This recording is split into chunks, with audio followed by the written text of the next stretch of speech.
Comme pour les entretiens précédents, la mère a organisé une rencontre que je n'avais pas prévue. Du moins, ça s'est organisé d'une manière assez surprenante, toujours avec ce petit clin d'œil. Rien n'arrive jamais par hasard, chaque rencontre est une occasion d'apprendre. Cette fois-ci, la mère m'a mené à un homme vraiment incroyable, avec une vie incroyable. Après 2 jours en sa présence, il m'a vraiment inspiré, tant dans sa manière de pratiquer le yoga intégral que dans son approche du jnana et du bhakti yoga, et surtout, dans sa manière de pratiquer le karma yoga. Car l'invité du jour a une puissance de réalisation vraiment incroyable. Il nous montre comment le don de soi à la Mère Divine peut vraiment changer les choses. Il vient du Népal et il me fait l'honneur de sa présence pour ce tout premier entretien en vrai. Voici Ram Chandra.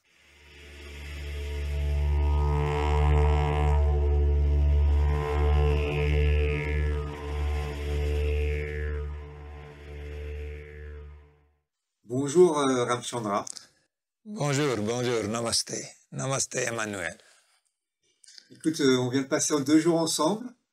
Moi, ça a été 2 jours assez incroyables pour moi. J'ai découvert qui tu es, ta gentillesse, ta douceur, l'écoute. Tu écoutes beaucoup facilement les gens, ta joie de vivre. Et ça m'a marqué parce que j'ai eu l'impression en fait que c'était l'être psychique qui parle, quoi. Et donc c'est vraiment un bon exemple. Pour moi, tu es un bon exemple du psychique qui est devant et qui s'exprime, quoi. Donc déjà, merci pour ça. Merci. Juste un petit rappel pour ces entretiens. Moi, l'idée des entretiens, c'est vraiment de permettre aux gens de découvrir plein de chemins du yoga intégral et donner des exemples. Donc Ramchandra, pour moi, c'est un bon exemple parce que c'est une longue vie dédiée à la Mère Divine, à Sri Aurobindo et au yoga intégral. Et donc, c'est vraiment, moi, un immense honneur de pouvoir être présent. En plus, c'est le premier entretien que je fais en vrai, comme ça. Donc, on va y aller. Merci. Alors, la première question, c'est un peu l'habitude chez moi, c'est de poser la question, de raconter un petit peu ton cheminement de vie, ce qui t'a amené, en l'occurrence toi, jusqu'à Pondichéry, jusqu'à l'ashram de Sri Aurobindo, et voilà. Alors, moi, je suis né au Népal, je suis un Népalais. Et puis, jusqu'à l'âge de 12 ans, je suis avec mes parents. Et à l'âge de 12 ans, je sens que je dois partir parce qu'à cause de pauvreté aussi, nous étions 7 frères et sœurs, mais moins de moyens pour nourrir. Alors, je décide de quitter mes familles, une bouche moins pour nourrir pour mes parents. Avec cette idée, je suis en Inde. Et en Inde aussi, comme j'avais pensé que ça sera bien, facile, tout ça, mais ce n'était pas ça. C'était encore pire, très difficile. Plusieurs jours sans nourriture. Bien sûr, pour moi, matériellement, c'était différent.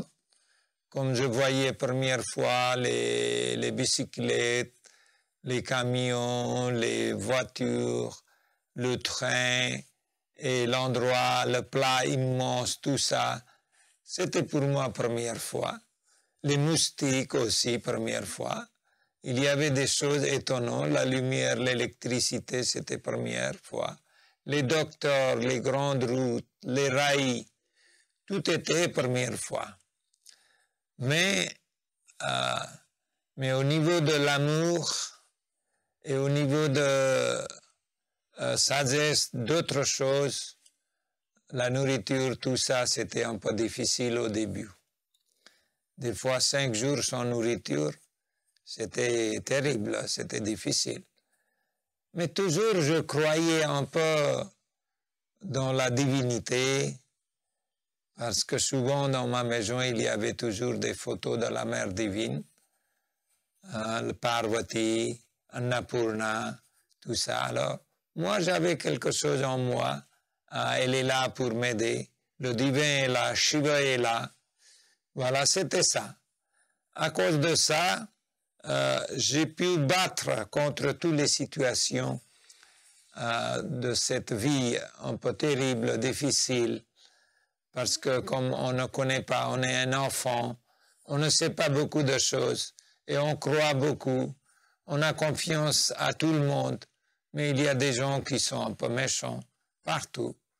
Mais quand même, un jour, il y a un monsieur, chef d'une armée, il me demande si j'étais intéressé à aller en armée. J'ai dit oui. Alors, j'étais pendant 2 ans et demi en militaire et j'étais très content là parce qu'il y avait assez de nourriture et puis, bien sûr, il y avait des gens qui étaient bonnes personnes aussi. Bonne personne, alors ça m'a fait du bien et j'ai pu apprendre beaucoup de choses. Mais ce qui m'a choqué, il y avait la nourriture qu'il préparait et la nourriture restante qu'il jetait. Alors ça me faisait du mal, je pleurais souvent parce que mes frères et sœurs qui manquaient la nourriture, en regardant toute cette bonne nourriture jetée, ça me faisait du mal, mais il n'y avait pas de choix pour le changer. Mais après 2 ans et demi, je n'aime pas trop d'être en militaire. Moi, je me demande qu'est-ce que je fais ici. Je ne suis pas ici pour tuer quelqu'un. Et à l'âge de 15 ans, je décide de quitter parce qu'à l'âge de 14 ans, j'étais en militaire.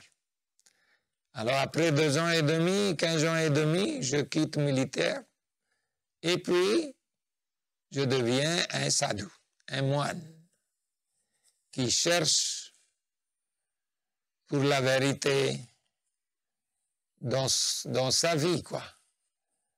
Et puis, il y a une autre étape qui commence, une autre vie qui commence. On n'a rien, pas d'argent, pas de protection, rien du tout.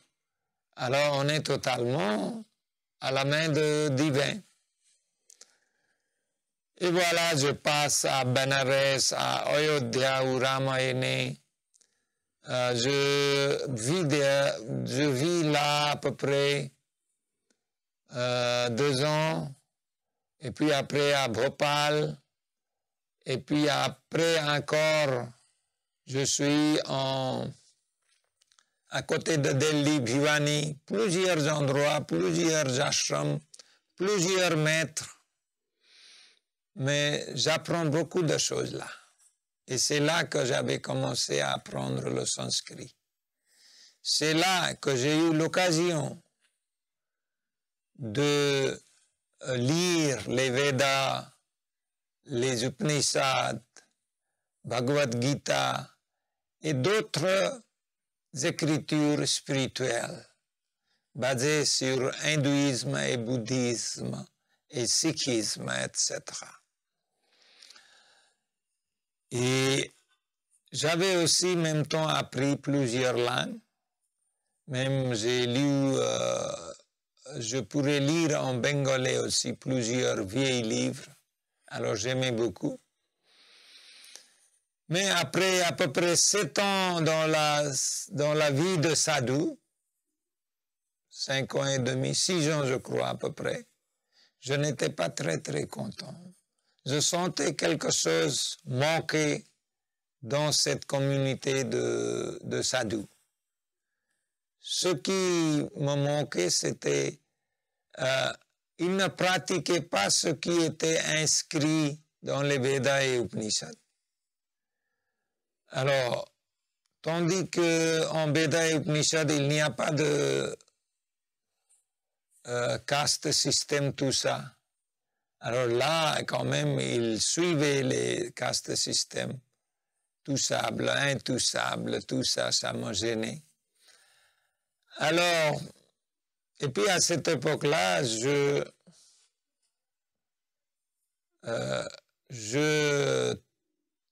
quelqu'un me donne un livre de Sri Aurobindo.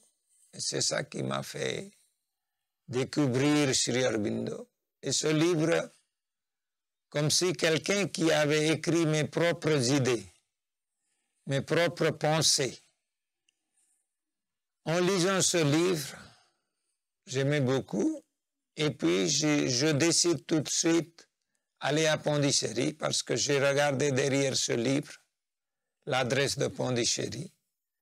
Et voilà, j'ai décidé et j'étais tout de suite, dans quelques jours, à l'ashram de Pondichéry.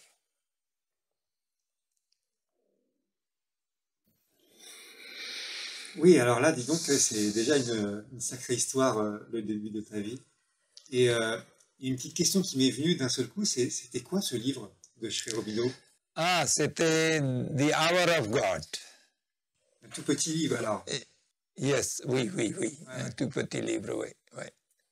Super. Et du coup, tu arrives à Pondichéry, à l'ashram, parce que tu as lu ce livre et que ça te donnait envie d'aller voir ce que c'était, quoi. Oui, non, il y avait quelque chose comme si c'est ma maison, je sentais. Mais premièrement, comme j'étais à nord de Delhi, j'étais presque chef d'un ashram et je donnais aussi l'éducation aux enfants là-bas dans ce petit ashram-là. Et puis après j'ai décidé que... On rigole tous les deux parce que dans l'entretien, là, il y a un chien qui vient d'arriver et qui vient de se poser juste à côté de nous. Donc c'est assez drôle. Ben, ça fait partie de la vie, hein. Oui. Alors, et puis,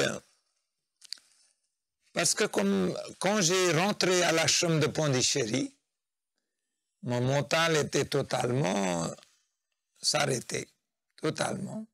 Et j'étais très, tu sais, il y a quelque chose exceptionnel. Moi, j'étais très content. Et puis, je voulais rester, mais comme un sadhu, il ne voulait pas me garder. Parce que les sadhus, ils ne travaillaient pas. Et Sri Aurobindo Ashram Pondichéry, c'est surtout basé sur Karma Yoga. Par Karma Yoga, on progresse dans la vie spirituelle. Mais moi, comme j'étais un brahmine, j'étais aussi un sadhu, alors j'avais plus souvent une sorte d'ego. Voilà, moi je suis quelqu'un, pas comme les autres. Mais je crois ça, je devais nettoyer l'intérieur de moi. Mais finalement, ils m'ont donné une chance pour rester jusqu'aux 6 mois. Si je travaille bien, je peux rester encore. Alors je devais vraiment prouver que je suis intéressé et je veux vivre et je veux travailler n'importe quel travail il me donne. Alors, mais ils m'ont donné le travail un peu dur. Ils m'ont donné le travail à la salle à manger pour nettoyer tous les vaisselles. Les gens, les ashramites, à cette époque, à peu près 4000 personnes qui mangeaient. Et puis des fois, il y a des autres personnes, les touristes de 3000.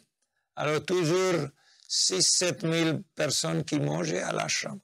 Et je devais nettoyer, bien sûr, avec les autres, mais ils m'ont mis dans la première bassin. Alors l'eau sale qui rentrait dans ma bouche et je me pensais quel péché j'avais fait dans ma vie antérieure. Alors pour que je suis ici, j'étais un sadhu bien, comment dit-on, bien aimé, beaucoup de réputation partout, et puis ici, rien. Pas de respect, rien du tout. Qu'est-ce que je fais? Je n'aimais pas le travail. Ils m'ont donné aussi à la salle à manger pour nettoyer les grands marmites. Et avec le citron et la terre mélanger, je devais nettoyer, alors ça faisait sale tout mon corps, les cheveux, tout. Mais je n'aimais pas. Alors un jour, un ami, il me dit, pourquoi tu ne vas pas lui demander, peut-être il peut changer, tu connais le sanskrit, peut-être il peut te donner pour enseigner le sanskrit aux enfants à l'école. Moi, j'ai dit, oui, c'est une bonne idée, je vais lui dire ça. Alors je pars de la salle à manger jusqu'au l'ashram, parce qu'il vivait dans l'intérieur de l'ashram, il s'appelait Rabindraji. Mais quelque part, je n'étais pas très confident. Je n'étais pas très clair parce qu'il y a quelque chose qui me disait « Ramchandra, tu es en mauvais chemin ». Et j'avais peur aussi, peut-être, il me dira « Va-t'en de l'ashram parce que tu ne fais pas le travail qu'on t'a donné ». Mais quand même, j'ai voulu y aller. Mais avant d'aller lui, je suis allé au samadhi, je voulais prier pour qu'il change mon travail. Et quand je baisse ma tête sur le samadhi, soudain, une voix vient à l'intérieur de moi. Ramchandra, est-ce que tu connais vraiment ce qui est bon pour toi que le divin? Moi, j'ai dit non. Je ne sais pas qu'est-ce qui est bon pour moi. C'est le divin qui connaît mieux ce qui est bon pour moi. Alors, encore le voix vient. Voilà. Toi, tu dois aller retourner à la salle à manger et travailler le même travail. C'est ce travail-là qui est bon pour ton progrès. Le travail qui a été donné, c'est pour ton progrès. Alors, je me lève et je retourne, et soudain, je deviens une personne différente. Tout est changé. Pour les gens qui écoutent, le samadhi, c'est à l'ashram, c'est là où repose Mère et Sri Aurobindo, et il y a toujours des fleurs. C'est toujours très... Oui, exactement, c'est ça. C'est pour méditer. Oui, voilà. Ouais. Alors, c'est ça. Alors, c'était différent, parce que mon ego était parti, soudain, et j'étais comme si mes pieds étaient en air, j'étais pas même dans la terre, et je sentais tellement pouvoir à l'intérieur de moi, tellement d'énergie, tellement présence de la mère divine et de divin. Tu as toujours eu une forte connexion à la mère divine, en fait. Oui, toujours j'avais eu. Et au début, mais pour accepter la mère, c'était un peu difficile. Mira Alpha Satori. Oui, voilà, exactement. Parce qu'à l'ashram, tout le monde, il pensait que la mère, Mira Alfassa, est la représentative de Mère Divine. Mais pour moi, Sri Aurobindo, c'était bien, il est représentatif, il est incarnation de divin, ça c'était bien pour moi, Sri Aurobindo. Alors au début, je lisais que les phrases de Sri Aurobindo, je ne lisais pas la mère. Mais c'était dur parce que tout le monde est partout, il y avait beaucoup de phrases de la mère que Sri Aurobindo. Il y avait une raison pourquoi il y avait plus de phrases de la mère que Sri Aurobindo, parce que Sri Aurobindo, pour comprendre, c'est pas facile. On a besoin d'un niveau de lui comprendre, un niveau de conscience, élévation de conscience et penser tout ça. Et après, on va comprendre. Quand on est là dans un autre monde de conscience, d'énergie, là, ça devient clair. Mais la mère, elle a une façon très basse et elle donne un chemin, comment dit-on? Un chemin, elle nous montre comment y aller, comment y sentir, comment rentrer à l'intérieur de soi-même, etc., etc. Comment s'offrir au divin, tout ça. Alors, pour moi, mais je ne lisais pas la mer, je lisais que Sri Aurobindo. Pour moi, ce n'était pas très, très difficile pour comprendre Sri Aurobindo, parce que, comme j'étais un sadhu, j'avais déjà lu les Védas, les Upanishads, Bhakti Yoga, Jnana Yoga, Karma Yoga, tout ça. Mais Karma Yoga, je n'avais pas pratiqué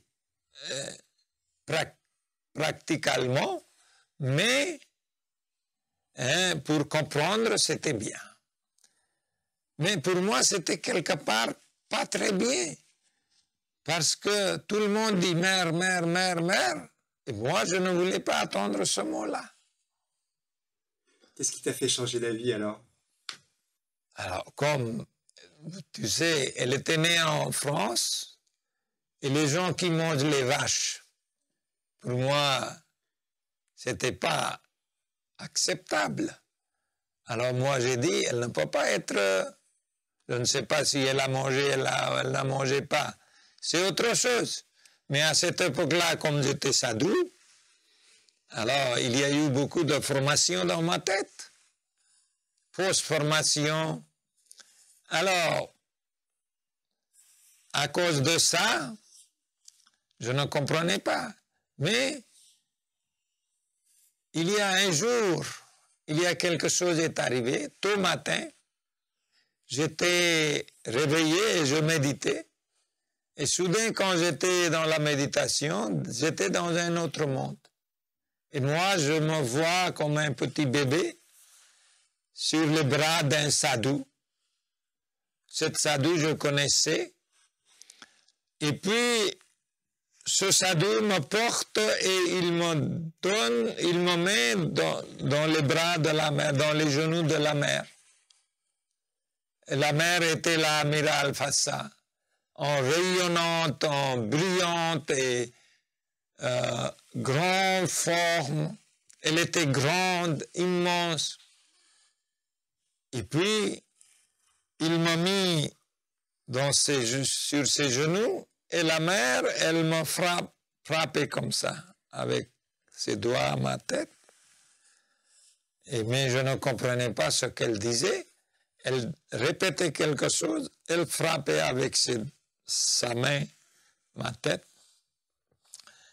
Et puis, après quelques secondes, j'étais sur mon lit, sur mon natte où je dormais. Moi, j'ai dit, qu'est-ce qui se passe? Et j'étais en joie, parce que la présence de la mer n'était pas quelconque, c'était quelque chose exceptionnel, quelque chose pas matériel. C'était quelque chose au-delà de tous ces joies de la terre. Alors, moi, soudain, je dis, la mer, elle n'est pas quelconque. Elle est quelqu'un différente. Elle est vraiment la représentative de la mère divine. Et puis après, moi, je décide de la lire seulement en français.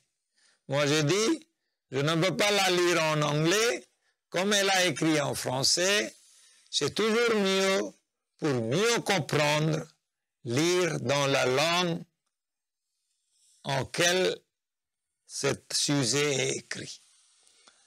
Alors, c'est pour ça, moi, j'ai commencé à lire et apprendre la langue française. Et j'étais là, j'ai même allé quelques années, un peu 1 heure à l'Alliance française à Pondichéry. Et en même temps, je pratiquais, mais dans 3 mois, je lisais la mer et je parlais la langue assez couramment, oui. Effectivement, oui. Tu as appris beaucoup de langues, en fait, parce que ça te permettait d'accéder à la connaissance, quoi, en fait. Oui, je parlais presque 13, 14 langues. Et puis, je crois, si quelqu'un qui connaît le sanskrit, la grammaire de sanskrit, il peut apprendre n'importe quelle langue dans 3 mois. Oui, c'est une langue tellement particulière. Et Oui. ça ouvre les portes. Voilà, dans toutes les... Même ici, la langue française ou latin, grec, ils sont venus de sanskrit parce que les racines sont mêmes. Ah, dis donc, c'est quand même une vie impressionnante. D'habitude, je rebondis sur plein de questions, mais là, j'ai juste envie de t'écouter parce que c'est vraiment fascinant. Mais il y avait quand même un petit truc que je voulais te demander parce que j'ai découvert ça hier soir en lisant un article que tu m'as donné de toi. Et j'ai découvert que tu connais, c'est plutôt que tu as aidé Champaklal, l'un des grands disciples de Mère, qui était quand même son assistant pendant toute sa vie, qui était un Bhakta de Mère incroyable, un grand monsieur. Et je découvre hier soir en lisant, pour préparer cet entretien, que je pense que je vais te laisser raconter l'histoire, parce que c'est mieux que ce soit toi qui la raconte. Hein. Oui, moi, je n'étais pas en effet intéressé avec d'autres personnes que la mère et Sri Aurobindo au début. Un jour, à la salle à manger, soudain, il y avait tout le monde qui courait. Alors quelqu'un vient à moi et puis il me dit, Ramchandra, écoute, il y a Champaklal qui vient à la salle à manger. Viens lui voir. Alors moi, je n'étais pas intéressé. On m'avait dit qu'il a servi beaucoup Sri Aurobindo, beaucoup. Et puis la mère aussi, jusqu'au leur dernier souffle, il a bien aidé. C'était lui qui était le plus proche de Sri Aurobindo et la mère. Mais j'avais respect. Mais j'ai dit, qu'est-ce que je vais faire si je vais à côté de lui? Alors tout le monde, il y avait presque 200 personnes qui lui entouraient. Et moi, de loin, je l'ai vu. Il était souriant, bien. Alors, de mon cœur, je lui fais pranam. Namasté, je lui fais. Et puis après, j'étais dans mon travail parce que j'aimais beaucoup le travail.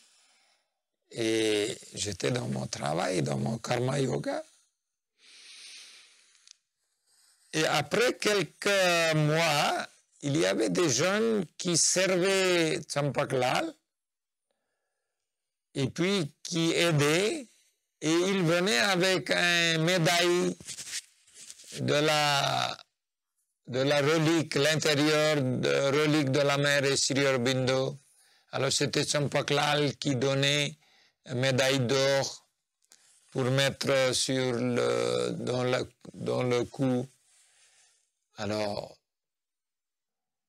mes amis, ils me disent, Ramchandra, si tu vas servir Champaklal, toi aussi tu peux avoir ça. Tu sais, ça coûte presque 10 000 roupies l'or qui est là. Alors 10 000 à cette époque, c'était grande somme. Mais moi, j'ai dit non, je ne suis pas intéressé de l'or. Je n'en veux pas ni le relique, tout ça. Le divin est à l'intérieur de moi. Pourquoi j'ai besoin de relique, tout ça? Alors, j'étais dans mon travail. Alors, comme je ne savais pas ma date de naissance à l'ashram de Pondichéry, ils fêtaient chaque année leur anniversaire, date de naissance. Tout le monde disait bonne fête, bonne fête. Alors les jeunes, mes amis, ils m'ont demandé quand est ton bonne fête? Moi j'ai dit, je ne sais pas. Je ne sais pas ma date d'anniversaire. J'étais tout petit, j'ai parti et personne ne m'avait dit de date.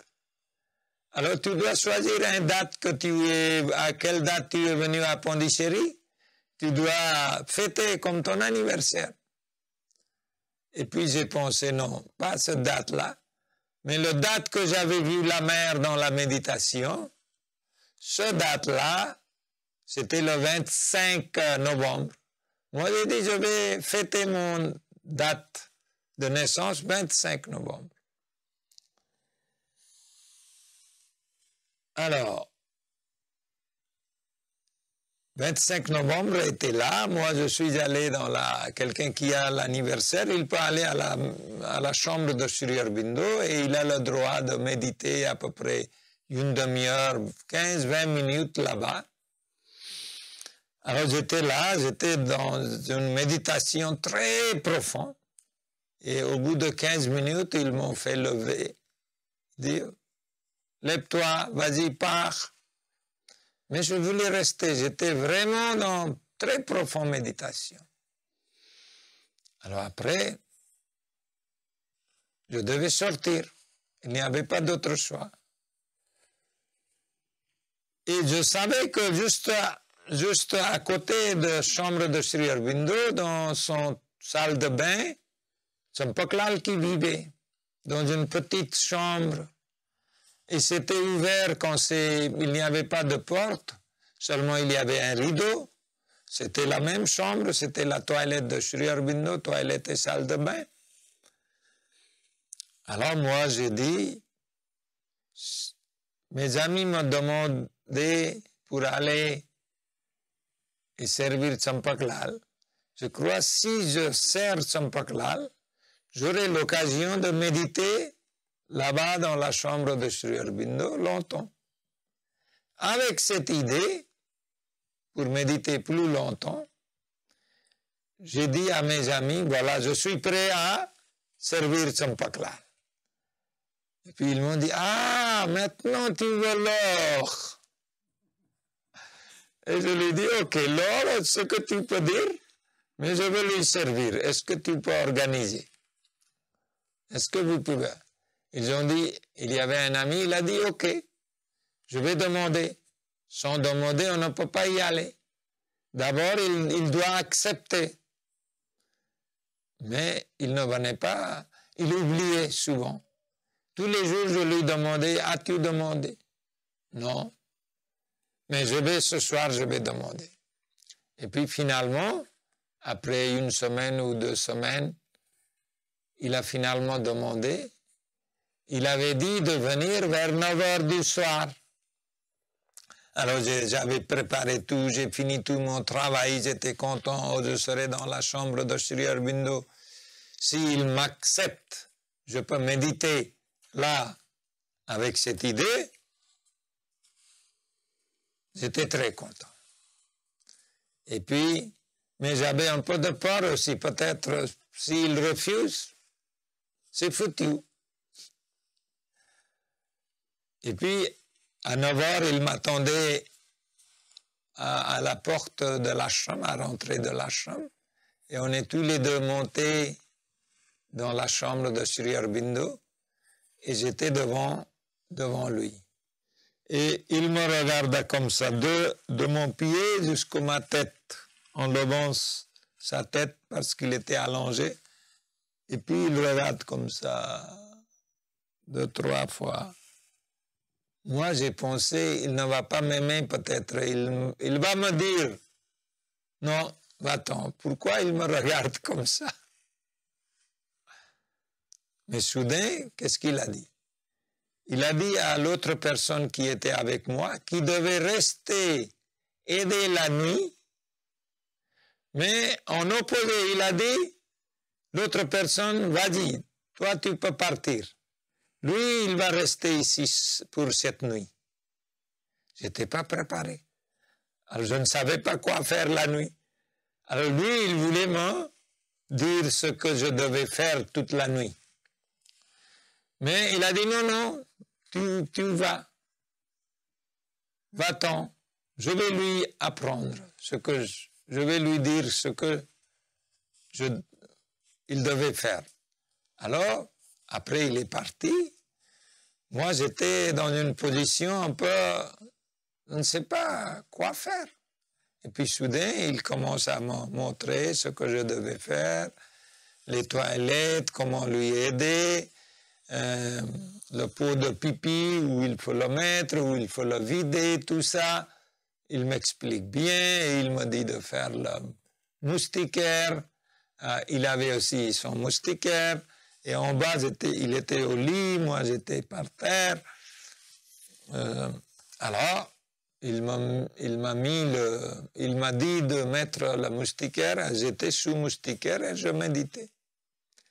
Et c'était la photo de Sri Aurobindo sur son lit, immense, gigantesque, qui était là, toute présence, j'étais content.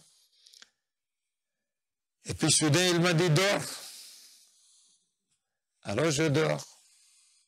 Parce que dans notre culture, une personne qui nous commande, qui nous dit, on doit obéir. C'est naturellement nous obéissons.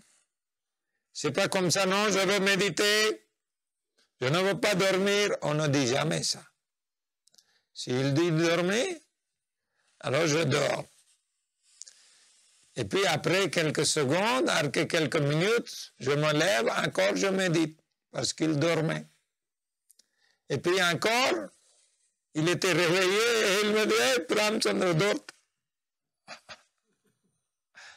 Alors c'est comme ça, les premières nuits, c'est passé.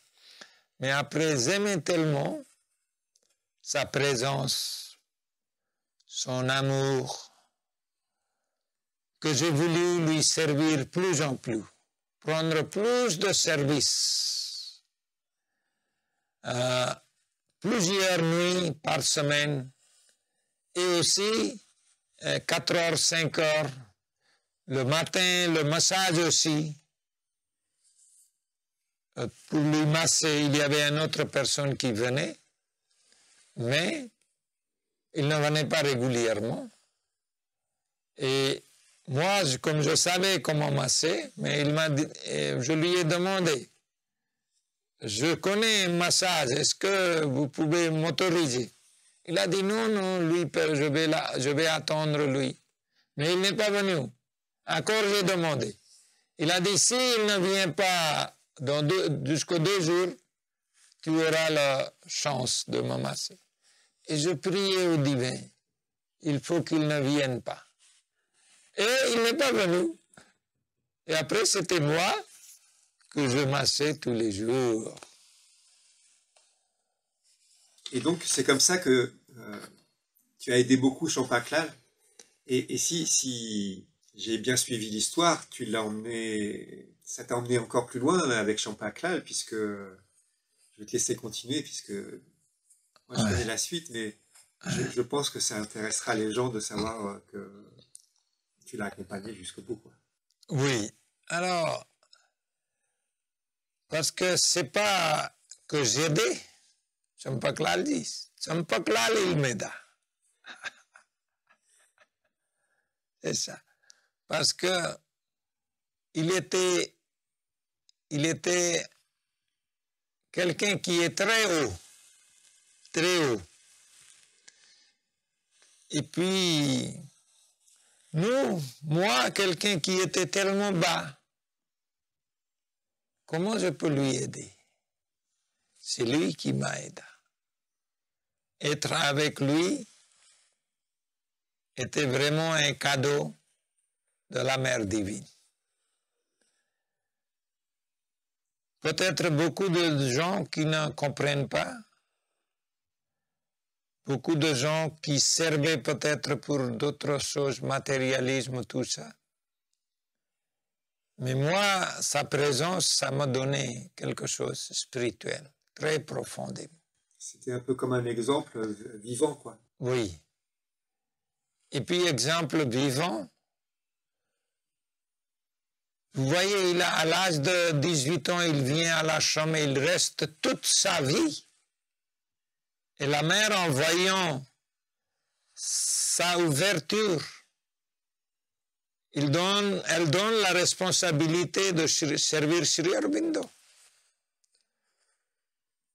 Il y avait d'autres personnes, plusieurs disciples, mais elle choisit Champaklal, parce qu'il avait quelque chose à l'intérieur de lui-même.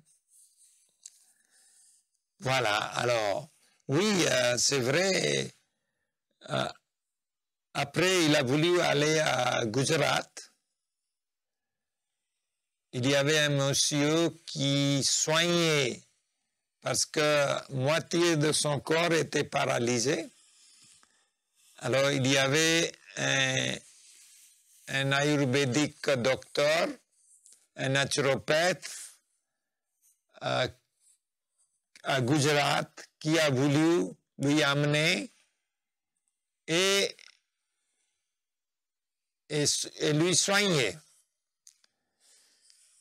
Alors, moi, je ne savais pas s'ils vont m'amener, parce qu'il y avait une vingtaine de personnes qui venaient lui servir.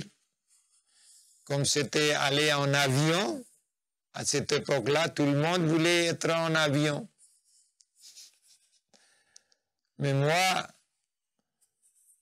j'aurais aimé s'il m'acceptait.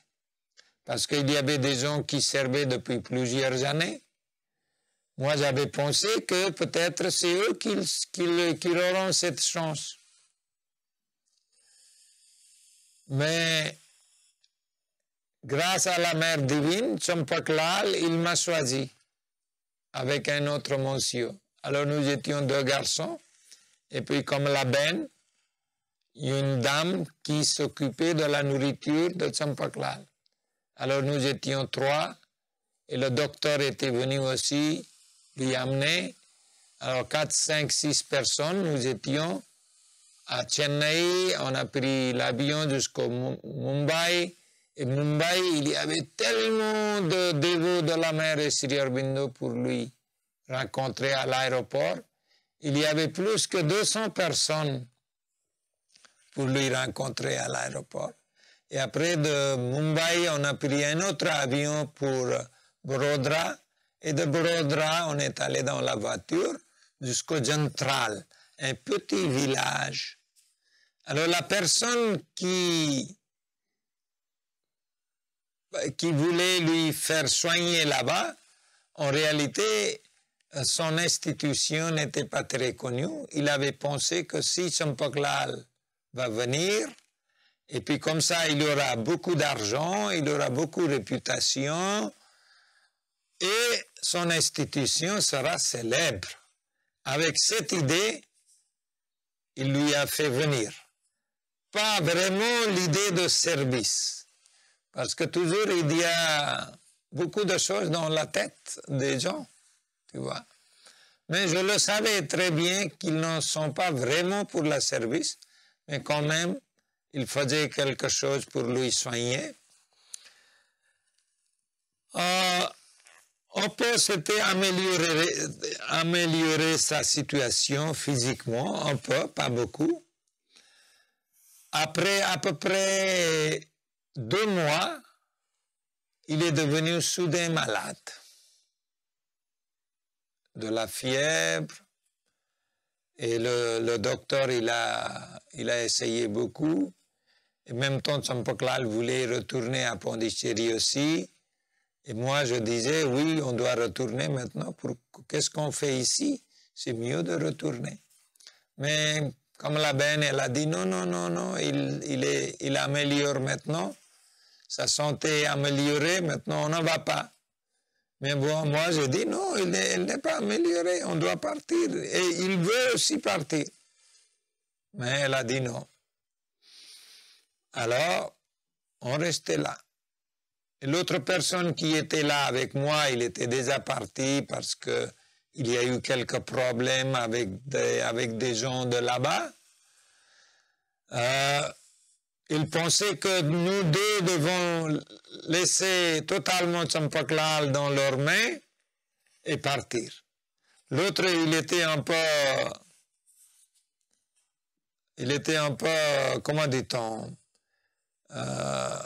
quelque chose qui n'allait pas bien pour la nourriture, pour d'autres choses. Il venait, il disait à Champak-Lal, et puis Champak-Lal était en colère avec les personnes de cette organisation. Et puis après, ils ont téléphoné à Pondichéry et ils ont dit, voilà, il s'appelait Sanjay. Sanjay, il dérange ici pour le traitement, tout ça. Il faut que vous appeliez Sanjay à Pondichéry. Alors ils ont renvoyé à Pondichéry Moi aussi, il voulait, mais moi, je n'ai jamais plainte. Ce qu'il me donnait, j'acceptais. Parce que j'aimais la service, c'est ça. La service me nourrissait bien. Je n'avais pas besoin d'autre chose. Ce qu'il me donnait un peu de nourriture, ça va. Tout était bien. Et après, c'est-à-dire après, quand il était malade, plus en plus, il est devenu plus en plus faible. Et j'étais tout seul avec lui souvent, en lui aidant. Et puis, la dernière jour, il m'a dit de m'asseoir derrière son lit, en posant ma poitrine comme pour repos, comme ça, pour s'allonger. Alors, il était contre ma poitrine. Normalement, il faisait ça pendant 15 minutes et après, il me disait, lève-toi, je veux m'allonger. Alors, il a allongé. Mais ce jour-là, une demi-heure passe. Il ne me dit pas. Alors, je suis là et soudain, je vois comment dit-on, obscurité dense, très très dense, et je ne suis pas content. Et puis je me dis, qu'est-ce qu'on fait ici? S'il était à Pondichéry, il y aurait tellement de monde qui aurait venu autour de lui. Il y aura d'autres situations. Mais ici, qu'est-ce qu'on fait? Et j'étais dans cette obscurité, qu'est-ce qui va se passer, etc. J'avais peur. Mais soudain, j'ai vu la lumière, la joie immense. Et soudain, j'ai senti aussi quelque chose, chaleur de son dos qui rentre dans ma poitrine. Comme si une chaleur.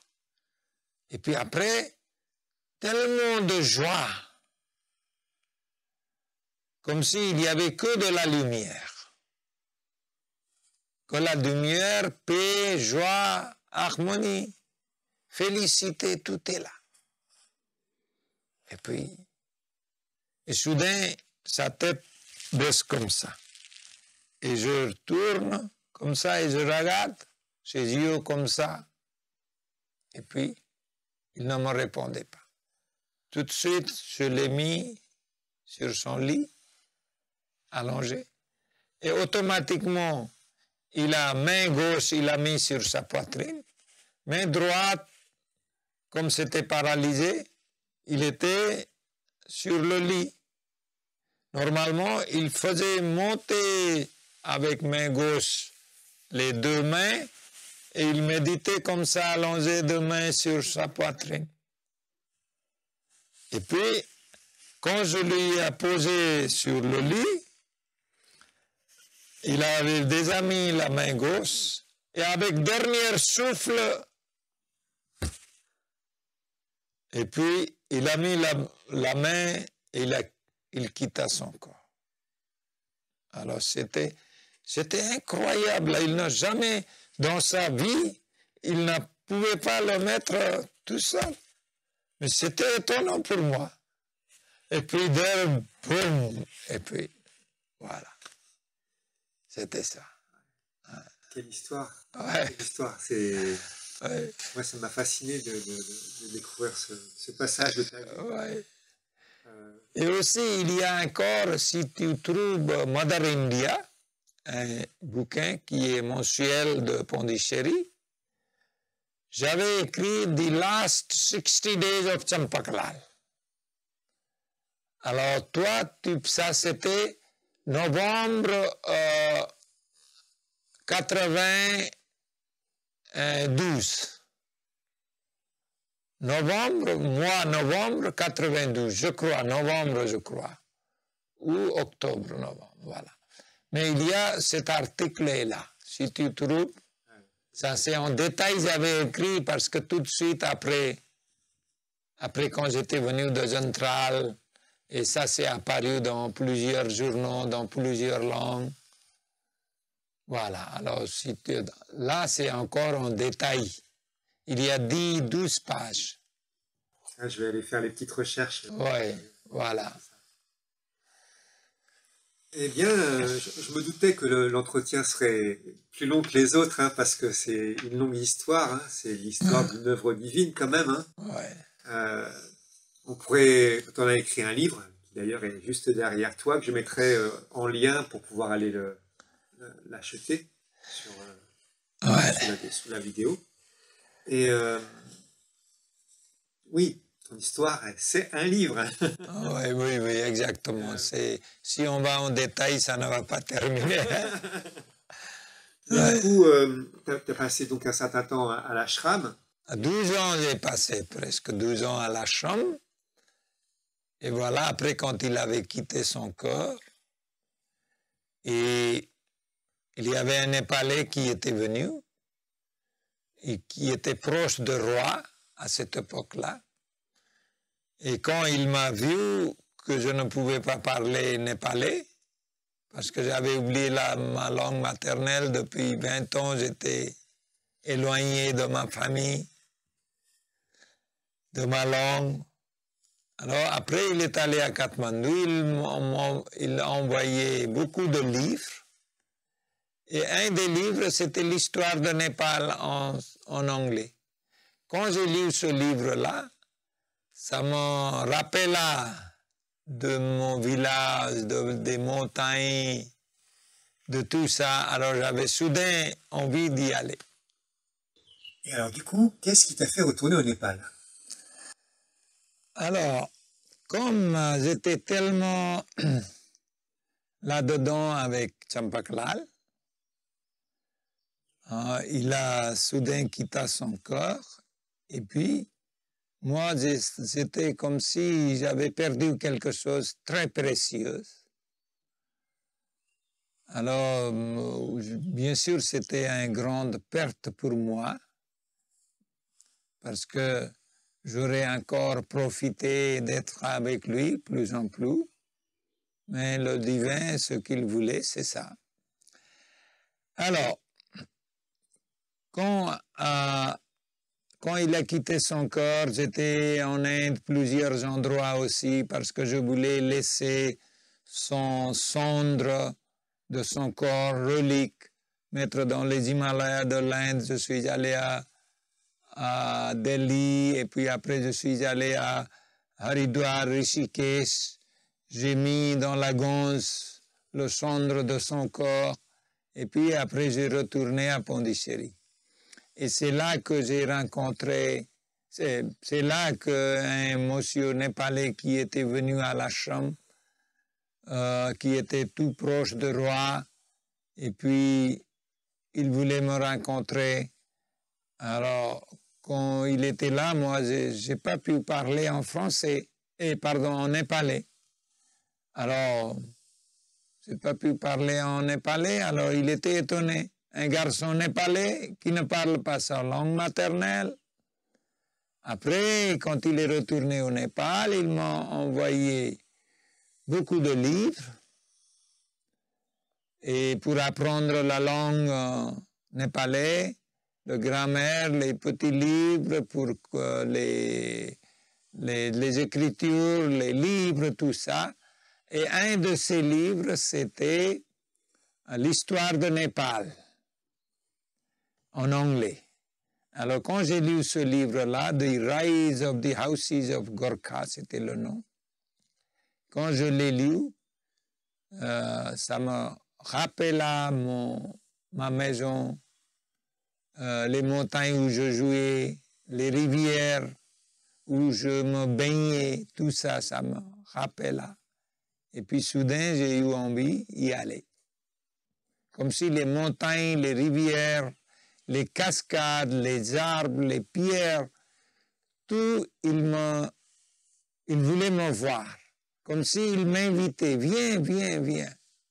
Ce n'était pas une attraction de familiale, ce n'était pas pour mes parents. Je n'avais pas tellement envie vers les parents, mais plus que la famille, ce qui me manquait, c'était les montagnes, c'était les rivières, c'était les pierres, grosses rochers, tout ça.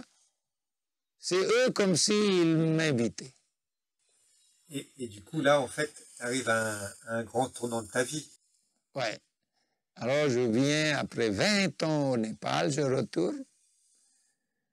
Et en allant, 5-6 jours, ça a pris pour marcher au moins 20 heures par jour.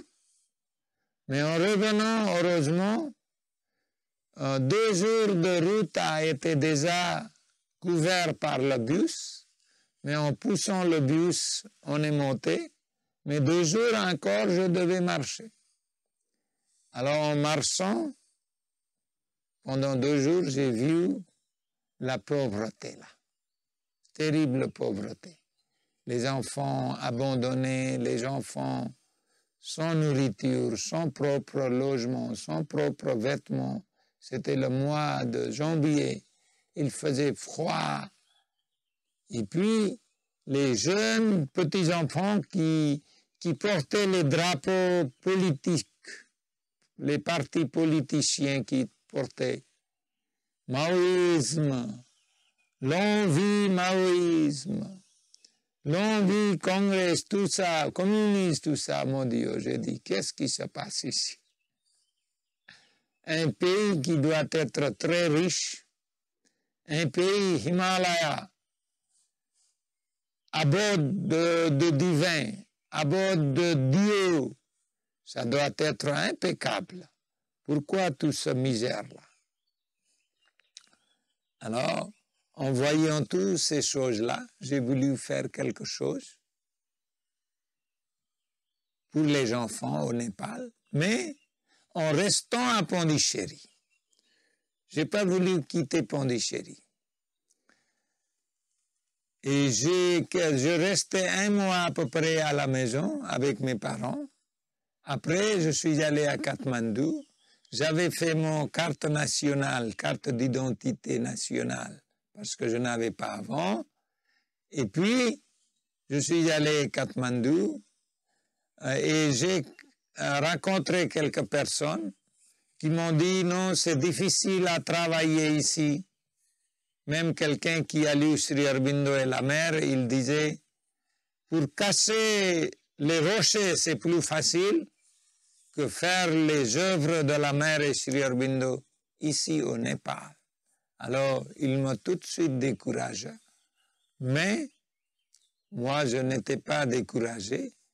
J'ai dit, de loin, je peux aider. Peut-être je vais trouver quelques personnes bonnes. Alors, j'ai cherché quelques personnes et j'ai trouvé quelques personnes et on a créé une association. On a loué un endroit et je leur avais dit, voilà, vous continuez maintenant, gardez 1 ou 2 enfants, l'argent que j'avais, je leur ai donné et je vais venir après 2 mois avec plus de choses.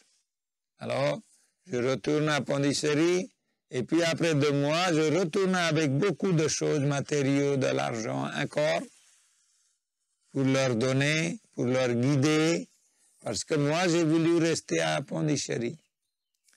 Mais quand je vais là, l'endroit qu'on avait loué, la salle de méditation était toute sale, et puis il y avait des bouts de cigarettes, il y avait des bouteilles de vin, l'alcool, tout était là. Et ils n'avaient fait rien. L'argent que j'avais laissé, ils avaient tout fini.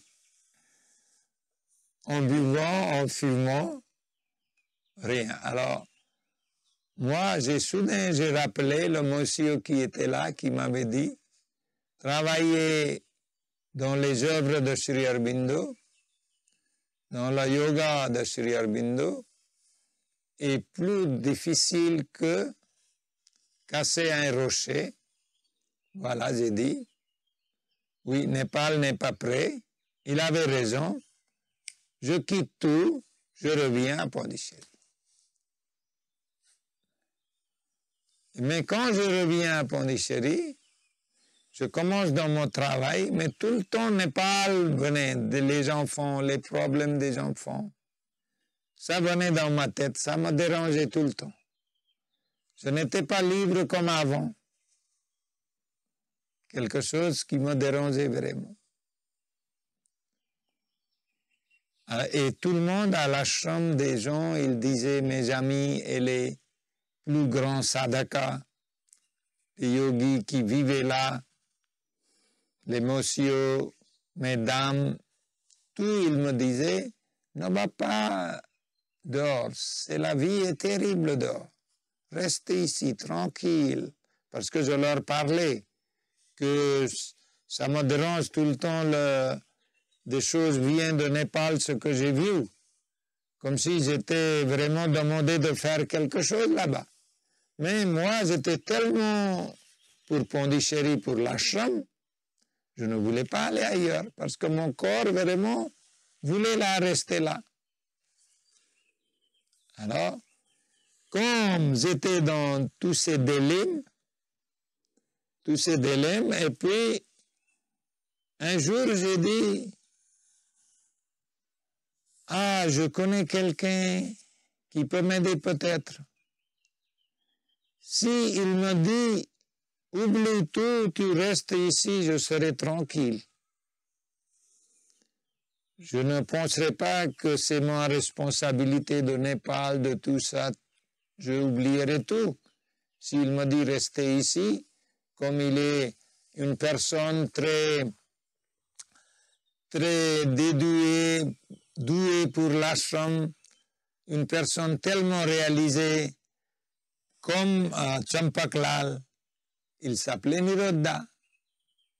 Et il avait à peu près 93 ans à cette époque-là, à son âge aussi. C'est Nirodha Boran dont tu parles. Oui, c'est ça, Nirodha. Nous disions Nirodha Boran. Il était docteur et à l'âge de 27 ans, il est allé à l'ashram et après, définitivement, il est resté à l'ashram. Mais il était vieux à ce temps-là, mais il était très actif. C'est lui à qui Sri Aurobindo faisait les dictations et c'est lui qui écrivait. Alors, il était un des plus grands sadhakas de l'ashram. Alors, moi, j'ai dit, il va aussi me dire, restez ici, oublie Népal, et je serai tranquille et je vais travailler mieux. Alors, et moi, j'avais dit dans ma tête aussi, ce qu'il dira, je vais le suivre littéralement. Alors, avec cette résolution, je vais là. Je lui fais pranam et je lui dis ma difficulté. Nirodha, moi j'ai fait quelque chose au Népal, mais en pensant que les gens vont travailler, ils vont m'aider, je vais aider d'ici, mais malheureusement, personne n'a voulu faire. Alors tout est sale, ils ne sont pas prêts, et voilà, moi, maintenant je veux que vous me guidiez, qu'est-ce que je dois faire? Tout le monde me dit restez ici, moi aussi, je veux que vous me disiez restez ici, il n'y a rien dehors. Mais ma mentale, ça me dérange tout le temps, ça va tout le temps au Népal. Qu'est-ce que je fais? Dis-moi. Alors, il ne me répondait pas. Pendant 5 minutes, il méditait, il ne me répondait pas. Moi, je n'ai pas voulu lui déranger et j'étais presque debout pour partir. Et soudain, il ouvre ses yeux et il me dit, Ramchandra, tu n'as rien à voir ici, vas-y au Népal et tu travailles. Alors, moi, je n'acceptais pas de ça. De lui, j'avais pensé qu'il me dira comme les autres et je serais content. Je serais soulagé de ma responsabilité, tout ça. Mais il a dit autrement. Alors, en pleurant, j'ai quitté Pondichéry avec des choses. Moi, j'étais prêt maintenant, lancé dans une vie nouvelle vie, avec beaucoup de la vie qui sera difficile. Alors, mais pour casser mes larmes, je regardais vers la fenêtre de train de Pondichéry parce que normalement je prenais les bus pour aller à Chennai, de Chennai, Katmandou dans le train. Mais comme j'avais beaucoup de bagages dans la bus, c'était pas possible. Alors j'étais dans le train quand le train commença de Pondichéry pour aller à Chennai. Alors je pleurais, mes larmes coulaient. Et puis pour casser que les autres ne voient pas, alors je tournais vers la fenêtre dehors. Et puis soudain je vois les pieds de la mer qui couraient avec moi, dehors de là. Alors ça m'a soulagé un peu. Voilà, c'est comme ça, quand je suis venu à Katmandou, j'ai acheté une vieille maison où il y a l'ashram maintenant à Tankot, 10 km de centre de Katmandou, ouest de Katmandou, dans la vallée de Katmandou. Alors, dans cette vieille petite maison, il n'y avait pas de toilette, il n'y avait pas de salle de bain, il n'y avait pas de l'eau, il n'y avait pas l'électricité, il n'y avait pas téléphone, rien du tout. Il n'y avait même pas le chemin pour y aller. On devait partir par le chemin de champs d'autres personnes. Alors j'ai acheté quand même au moins pour un abri. Quelques jours j'ai resté dans la ville, mais ça coûtait cher. Alors l'argent que j'avais pour payer location, tout ça, ça ne sera pas bien. Alors c'est mieux d'acheter quelque chose au nom de la chambre pour qu'on ait au moins un abri pour vivre. Voilà, avec cette vieille maison, première année j'avais 4 enfants, et deuxième année j'avais 10 enfants, troisième année 20 enfants, quatrième année 40 enfants, et j'ai un peu renouvelé cette maison. J'ai ajouté baranda, balcon. Dans le balcon, j'ai fait une petite cuisine. Et dans la baranda, je faisais les cours pour les enfants. Et l'intérieur, ils dormaient. Il y avait bibliothèque aussi. Les garçons dormaient dans la bibliothèque. J'avais fait une petite chambre pour la méditation. Je vivais dans une toute petite chambre. Et il y a dans l'autre chambre, il y avait les filles qui dormaient. Et voilà, c'était comme ça. J'ai commencé l'aventure. Et première chose, ce que j'ai construit, c'est la toilette, salle de bain, et après l'appui pour l'eau. Autrement, on devait aller en bas et porter de l'eau, et porter la bouteille d'eau pour aller aux toilettes dans la forêt où il y avait tellement de sangsues qui montaient. Voilà, la vie était vraiment challenging vie. Ouais. C'est quand même une histoire assez incroyable, hein, parce que non seulement tu as réussi à créer ça, donc accueillir les enfants, mais en plus, toute ta vie d'avant va te servir pour les enfants, puisque tu vas leur amener le yoga intégral aux enfants, justement pour qu'ils puissent découvrir leur essence, qui ils sont, et devenir des personnes qui cheminent dans la vie avec quelque chose d'important quand même. Oui, pour le monde entier qui sera bénéficié. Alors ça, c'était... Moi, je ne voulais pas seulement donner aux pauvres enfants ou les enfants abandonnés ou les enfants orphelins. Je ne voulais pas que donner la nourriture pour l'estomac ou une éducation pour remplir l'estomac. Ce n'était pas ma but. Moi, je voulais les développer dans la lumière de la mère et Sri Aurobindo pour devenir un vrai citoyen du monde, citoyen de la paix, de l'amour, de la joie et de la lumière. Et c'est pour ça une éducation basée dans la spiritualité, j'ai commencé à donner à ces enfants. Tout matin, on se levait, méditation, service, tout on faisait tout ensemble. Travailler, karma yoga, tout ça, j'ai commencé. Et petit à petit, j'ai ajouté la terre. Chaque année, je faisais quelque chose de nouveau pour gagner d'argent. Première chose, ce que j'ai fait, j'ai gardé une vache pour le lait et elle a donné beaucoup de lait. C'était le lait supplémentaire, j'ai commencé à vendre. Ça nous ramenait l'argent. J'ai ajouté beaucoup de vaches. Normalement, dans notre culture, le lait de vache, on ne vend pas. On le donne gratuitement les gens. Alors moi,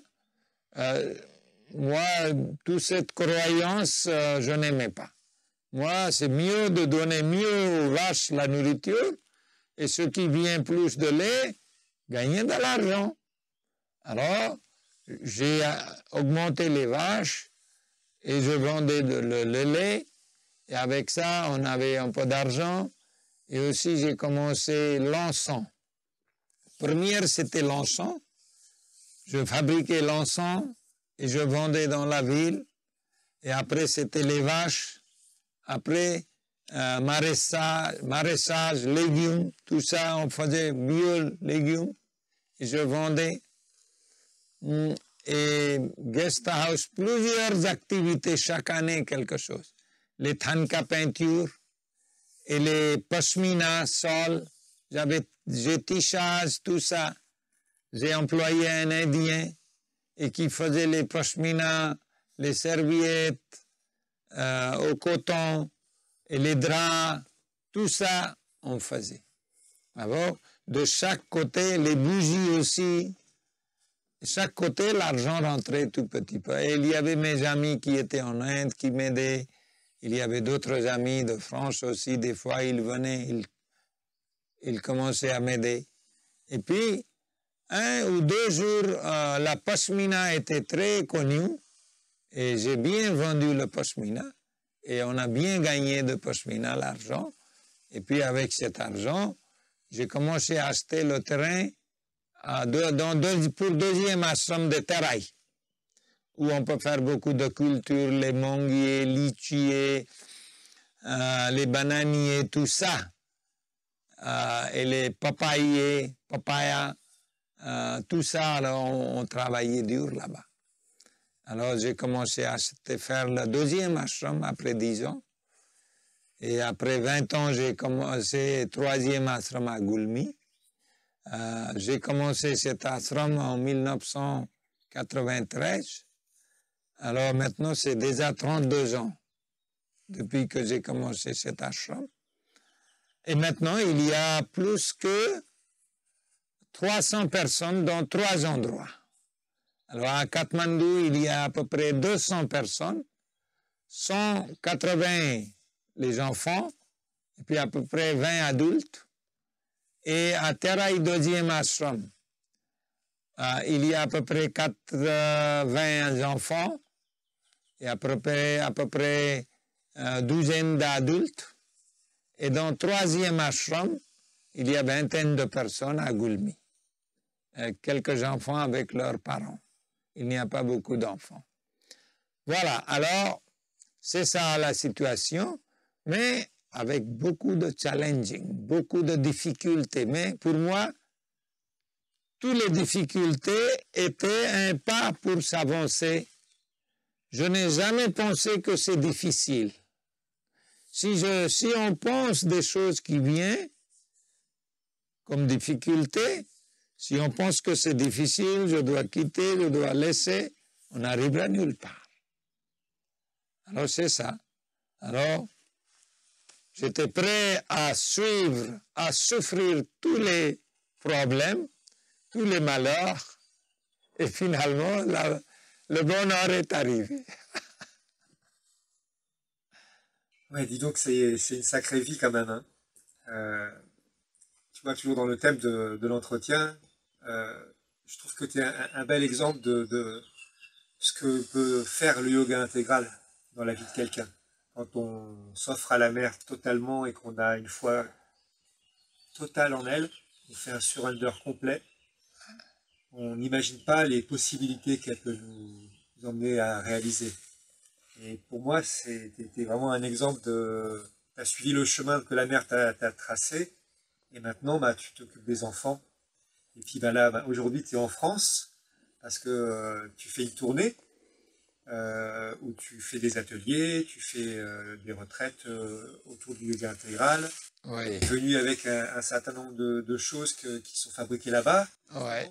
dans l'objectif de continuer à avancer dans les projets, que ça aille toujours un peu plus loin et faire grandir les choses toujours un peu plus.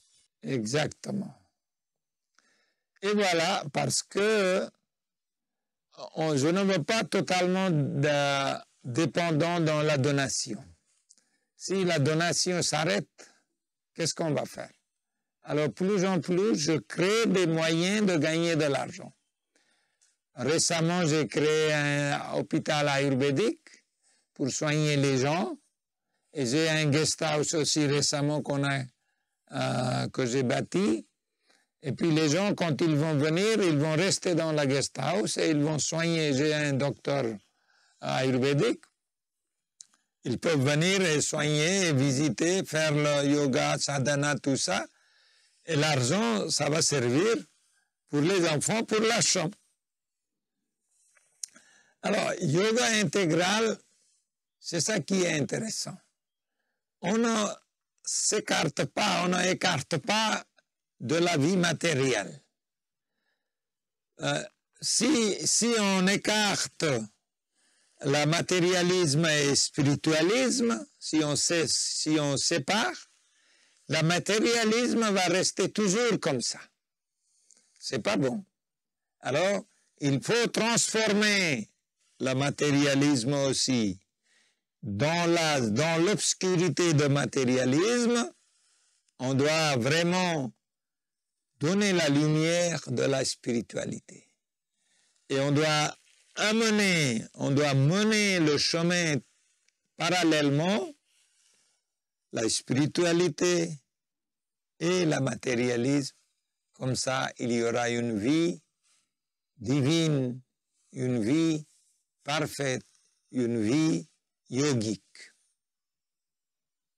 C'est ça que j'essaye dans mon application des journées, dans mon enseignement avec des enfants, tout pour le divin, pour la mère divine. On fait tout pour la mère divine. C'est-à-dire, quand on fait pour le divin, veut dire pour toute l'humanité. Bonne chose, voilà. Ouais, je pense que ton histoire raconte justement cette possibilité-là de ne pas mettre la matière de côté, Ouais. qu'elle est importante. C'était le but de Sri Aurobindo et de Mère, de diviser la matière. Ouais. Et c'est inspirant, je trouve. C'est inspirant. Et du coup, ça m'amène à une question, parce que je sais qu'il y a beaucoup de gens en Occident qui commencent à suivre ce chemin du yoga intégral, et qu'il y a beaucoup de gens qui ne savent pas comment commencer, par où commencer, qu'est-ce que je dois faire, Est-ce que tu aurais un conseil à leur donner? Pour la première chose, je crois qu'il doit vivre quelques mois, quelques ans avec des personnes qui ont suivi ce chemin-là. Pour plus facile, parce que ce n'est pas mentalement qu'on apprend. Des choses mentalement apprises, ça ne reste pas longtemps, ce n'est pas solidement basé.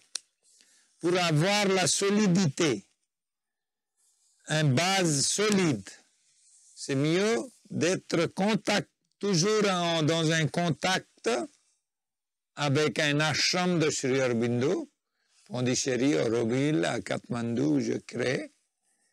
Et si quelqu'un qui veut faire quelque chose pareil comme j'ai fait, c'est mieux de le voir. Venir et voir, rester, travailler, aider. C'est comme ça on apprend. Et sentir l'énergie qui est derrière tout ça. Et oui, parce que je précise que tu accueilles des gens qui viennent d'Occident aussi ou du monde entier pour voir ce que tu fais, participer, aider, ressentir. Exactement. Même juste l'an dernier, en octobre, il y a eu une conférence mondiale sur l'éducation. International Democratic Education Conference a eu lieu l'an dernier en octobre, 15 à 23 octobre. Alors il y a eu plus que 600 personnes de plus que 50 pays. Alors ils tous ont vécu à l'ashram et il y a eu beaucoup de programmes. Et chaque deuxième année, il y aura aussi une conférence sur l'éducation, Himalayan International Education Conference.